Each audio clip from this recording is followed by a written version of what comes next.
Hi guys, this is William Menzies at Functional Patterns in London. In today's video tutorial I'm going to be showing you a very effective self-myofascial release technique to help release the latissimus dorsi.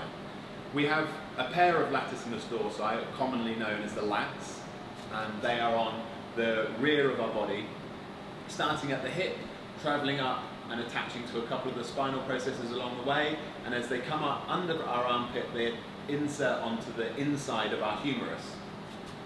The lats have a number of functions. They will extend the arm down to the center line, they will abduct the arm down to the side of our body, and they'll also internally rotate the humerus. The lats commonly become tight when we're doing a lot of climbing, normal sort of standard training, lat pull downs. Lots of people really want to get that sort of V shape within their bodies, but in doing so they also end up with very dysfunctional and inefficient posture where the humerus is not only internally rotated but it's also slightly in hyperextension, which causes a tremendous amount of pain within the shoulder region. For this technique we're going to use a lacrosse ball, and if you don't have a lacrosse ball you can always use a tennis ball or a cricket ball or softball or any type of ball really. So what we're going to do is we're going to use the ground here, lay on our side, placing the ball just underneath my arm here, just by the armpit. The surface that I'm using here is sort of a standard gym matting, and for me I probably don't get quite enough pressure. So if you are using a tennis ball and you're using it on this sort of surface, you might find that you're not actually achieving a great deal. So try using the tennis ball on a hard wooden ground or a hard tiled surface. So whilst I'm here, I'm just allowing my body weight to sink into the ball, and I'm just very gently moving myself backwards and forwards across the lats, trying to find some tender spots. And once I find somewhere where it's a little bit sore, I'm just going to hang out there for 30 or so seconds, taking some nice deep breaths, and then moving very gently down the side of the body. We don't want to go too far down because we don't want to apply pressure onto the ribs with a hard ball, as that can be quite damaging.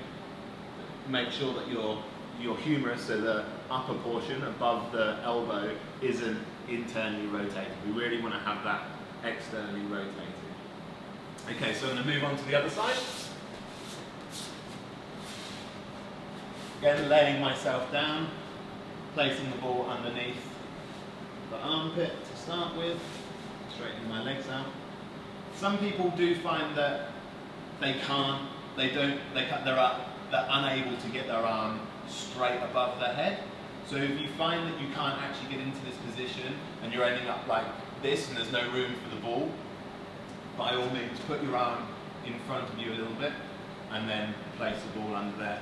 And as you go and you're releasing that lat region, you can bring the arm up slowly.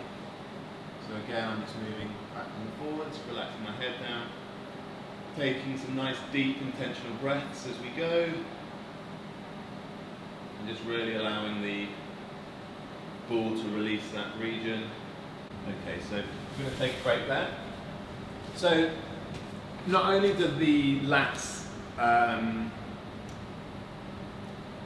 move the humerus in a number of ways, they also make up a fascia chain called the posterior oblique sling. So the posterior oblique sling is a network of muscles on the back of the body made up of the glute and the opposing lat. So when we're going through our gait cycle and our left glute, for example, is striking the floor and engaging, our right lat is doing the same, and that's what's propelling us forward. So it's really important that in that chain, if we want to have an effective gait cycle, an effective movement, that there's no restrictions within there. So I'd say maybe spend 2 or 3 minutes on each lat, If you want to spend longer, then by all means do so. If you don't have the time, then one minute's better than none. In next week's episode, I'm going to be showing you an effective latissimus dorsi stretch, which is a great accompaniment to follow this self-myofascial release technique. I hope you've enjoyed this tutorial. Don't forget to click like and to subscribe to the channel, and I look forward to seeing you soon. Thank you.